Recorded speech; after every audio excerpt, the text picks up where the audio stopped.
Welcome to Metricon Excellence. Our vision of being the best building company in Australia ever is alive in all aspects of the Metricon business. We are committed to this goal and have drawn on our national building skills to develop the Metricon building system. Today, I'll be guiding you through the Metricon Building Excellence Training Program.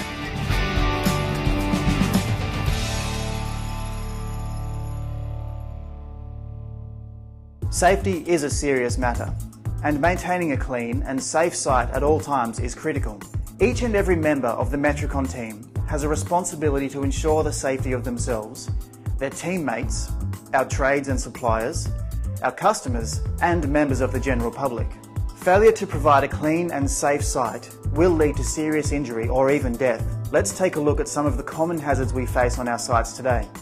Trips, slips and falls, falls from heights, and electrocution. Common causes of these hazards are poor housekeeping in and around the home, incomplete or missing guardrail and/or fall protection, non-compliant scaffold, open or damaged fences enabling public access, and poor electrical safety practices. A thorough site safety inspection must be conducted on every site every week. It is also good practice to conduct an inspection each time you step on site. Remember the golden rule: always maintain a clean and safe site. There are 9 key steps for a thorough inspection. Let's take a look at what a site safety inspection entails. 1. The street view. This is the first impression of a Metricon site. It impacts our reputation and brand image. 2.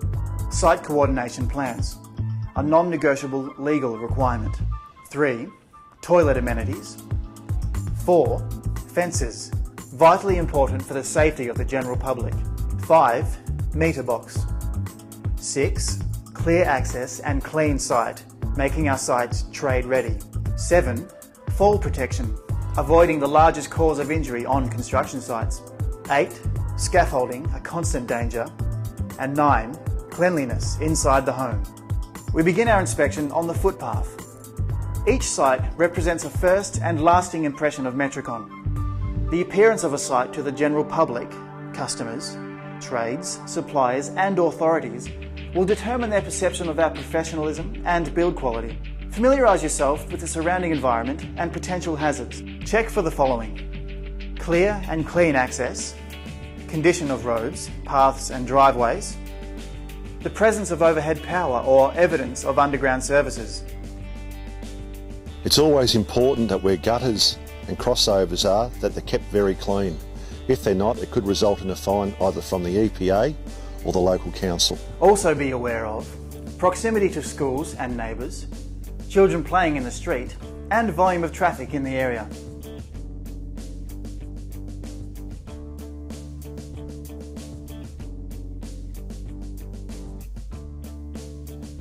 So that's it for step 1. Now for step 2, the Site Safety Coordination Plan. This is a legal requirement, not only by the Building Commission, but also the Council and also WorkSafe. Under the OHS Act, it's the principal contractor's responsibility, in this case Metricon, to provide information, and we provide the information by adhering one of these coordination plan stickers to the back of the toilet, where it can also be visible from the road. The coordination plan sticker gives a few details. It also indicates our site safety rules, our site safety policy, all the emergency numbers, an understanding or requirement by owners that before they come on site, they must make sure they make an appointment with the site manager or construction manager to meet someone out here on site. Now, under the OHS Act, anyone that's on a construction site must have a construction industry induction card, and in most cases owners don't have those, and it's a Metricon requirement to make sure that anyone that works on our sites has one as well. All coordination plans need to be filled in properly and correctly. No good doing it part of the way, it's got to be done completely. No site manager's name could still mean a fine for Metricon. A $1,000 fine from the local council, $50,000 fine from WorkSafe, or a $50,000 fine from the Building Control Commission.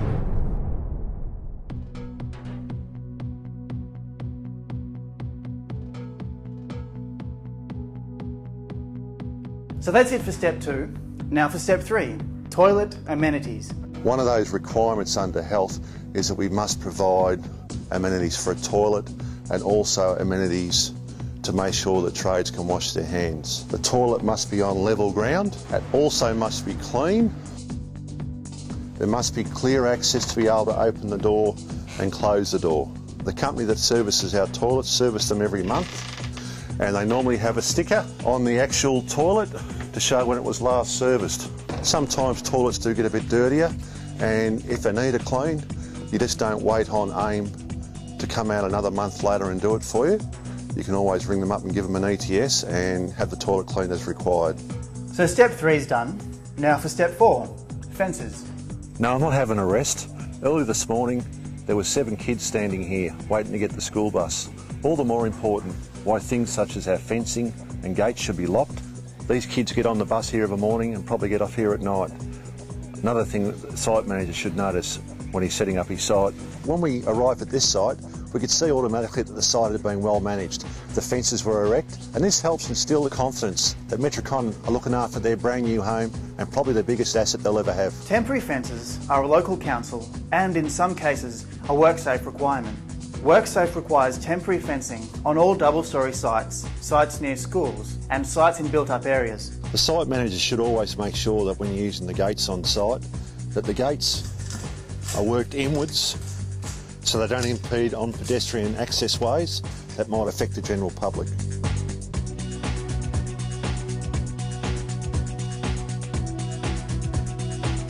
This site, great example of temporary fencing. Fences off the footpath allowing clear access for our trades and pedestrians. So that's step 4 covered.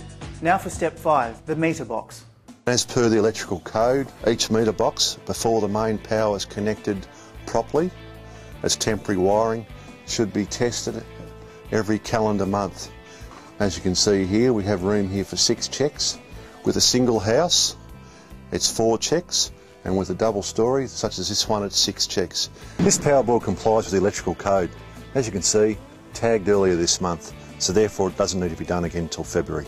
If we have to have any more checks done or any testing or tagging done and it's outside those limits, the site manager needs to call up an ETS to make sure that it's done. This is one of the main things that WorkSafe will look at if they arrive on site to inspect the house. So that's a look at step 5. Now for step 6, clear access and clean site. Our next check is to ensure there is clear access around the perimeter of the home. This is critical to ensure a site is trade ready. Trips, slips and falls resulting in broken ankles and wrists, cuts and abrasions are common when walkways are uneven or offcuts and materials are left strewn around the site. The most important thing to a clean site is a wide, clean, clear access. If we can maintain that, site managers should find that their jobs will run a lot more smoothly. Once we've identified the clear access, the next thing we're looking at is to make sure that our rubbish cage has been erected and that it's been erected properly. The cage is there not only for the rubbish, for the trades, but to also make sure that it stays in there and doesn't blow out onto the street. Not a really good example of a common pile, but the trades could have made a little bit more of an effort here to stockpile their rubbish closer to the cage and closer to the front fence, enabling that bit more room for access. One of the requirements of one of our suppliers is once they finish pouring the concrete slab, all their excess rubbish should be removed from site. In this case, it's been a long time since the slab's been poured. The site manager should have the supplier return to site and remove all excess rubbish. The important thing though with plant and machinery, first of all, to make sure that the operator is ticketed and is competent in the use of plant, that he has a safe work method statement, and most of all, it looks like he's doing the job properly. Everyone likes to have a drink, but there's a time and a place for it. Alcohol on a work site are a bad mix. If an accident did result and alcohol was a contributing factor, it could mean 2 things: criminal prosecution resulting in either a fine or a jail sentence. That's the end of step 6. Step 7, fall protection. Our next step is critically important. Falls from heights are the greatest source of injury on construction sites. Whether it's a single-storey house or a double-storey house, Metricon takes its safety responsibility seriously and fits guardrail to all of its houses. In this case, the roof tilers have left the guardrail incomplete. It could also pose a threat to future trades or suppliers accessing that point of the roof, but more importantly, it could pose a problem for the neighbours next door if they have kids, if one of the guardrails was to slide out and fall onto the adjoining property. What should happen is the site manager should be calling the supplier to get the trades back to reinstate the guardrails the way they were found. All ladders used on site must be of industrial grade quality and in good working order. One of the many tasks our site managers are responsible for is to ensure that our suppliers do their job properly. And in this case, the company that have erected the guardrail have forgotten to put a gateway in, which allows the roof tile to be placed up on the roof but still have the guardrail in this place. So in this case, the site manager should be ringing the guardrail company and getting them back out on site to make sure that the gateways are in the guardrail correctly. This enabling the roof tilers to keep working safely and able to access the roof tiles from the tile elevator. One concern I do have is fall protection, and in the code of practice it says that any wall void or doorway must be railed out properly. And with the code of practice, the code is a minimum recommendation, and what they ask for is 2 rails to be placed across any window or door void. In this case, the job's half done, but it's not right. The top rail needs to be between 900 and 1100 and the bottom rail at 450. A great example of how wall voids and door voids should be. These 2 timbers have been lined up as they should be as per the code of practice for fall protection. We need to be able to protect our trades and suppliers, and one of the ways we do this, before the stairs are inserted, we must have void protection over the cavity or hole area where the actual stairs will be placed. And this is normally fitted by BuildSafe and is fixed with a ladder, allowing our trades access to the second storey. What it also enables us to do, where we have to transport materials, sections of the actual void can be lifted up and removed to get bulky light loads through the hole. It's also the responsibility of the trade or the supplier, if they have to move one of these to get a load through, that they make sure that the void protection is fixed back in the right place, making sure that the cleats sit over the bar. Guardrails, ladders, floor void protection, first floor external door and window opening protection, light duty working platforms, balcony guardrails, and ground up fall guards. So that's it for step 7. Now for step 8, scaffolding. Our next step is also critical, as working off scaffolding can be dangerous and has the potential to cause serious injury or death. First of all, scaffolds come under 2 categories. Any scaffold over 4 metres in height needs to be erected by a ticketed scaffolder. In the case of mobile scaffolds or fixed scaffolds under 4 metres, they can be erected by anyone as long as they're a competent person and know what they're doing. Proof of an erected scaffold over 4 metres entails the scaffold having a scaff tag, which shows the date of when the scaffold was erected, whether it's a heavy duty, medium duty or light duty scaffold, and the name of the ticketed scaffolder that has erected it. Some of the components we have to make sure are right, and the site manager will be doing this every week, is to make sure that things such as the kickboards are in place and nice and solid. Also the standards need to be straight. Make sure that there's no loose components where the actual ledges come into place. Hop-up brackets are in the right place and there doesn't seem to be any loose components. One of the most important parts of the scaffold is the bracing, and this gives the scaffold its stability. Another important part is the ties, and these actually connect the bays to each other. In some cases where scaffold bays meet, there may be the need for lap boards or lap planks as we call them. In this case though, they've used the process of the hop-up bracket area and 2 planks to suffice. As you can see, this scaffold's a very clean scaffold. The main point the trades and site managers have to remember is, please leave the scaffold the way you find it. It's no good if there's tripping hazards there, and more importantly, if the scaffold's left dirty, it could cost Metricon up to $3,000 for a scaffold clean. Each bay of heavy duty scaffold should only have to be able to take 150 bricks. As you can see, this bay is slightly overloaded, so the bricklayer will endeavour to move a few bricks so it complies with the requirements. So that's step 8. The final step is step 9, cleanliness. This is a great example of internal housekeeping, This is part of the house. We've had 3 or 4 trades working here, and as you can see, they've all cleaned up after each other. One of the responsibilities of our trades, once they're finished, is to clean up after themselves. So once this process has taken place and the trade's finished, before they leave site, they'll be expected to pick up all the wooden discs that are laying on the floor and dispose of them in the blowable rubbish cage. Here we can see the trades have made a real effort to keep their work area inside the house nice and clean. In some cases too, the trades use the inside of our house as a lunchroom. And let's face it, if you're at home, you wouldn't leave your empty flavoured milk cartons laying around, so why do it at work?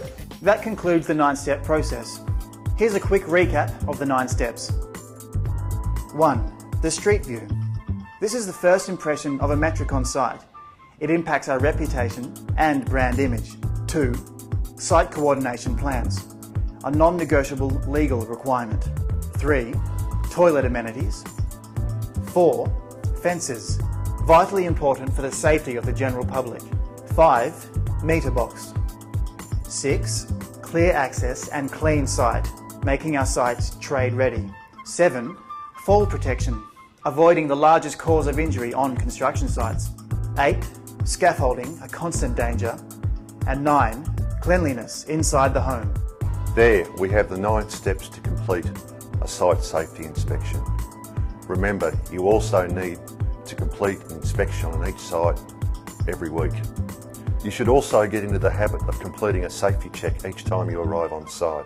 There are 5,000 people working across Metricon sites across Australia every day. We have a responsibility to make sure they all return home safely. Make sure you maintain a clean and safe site and help Metricon become the best building company in Australia ever. See you out on site sometime.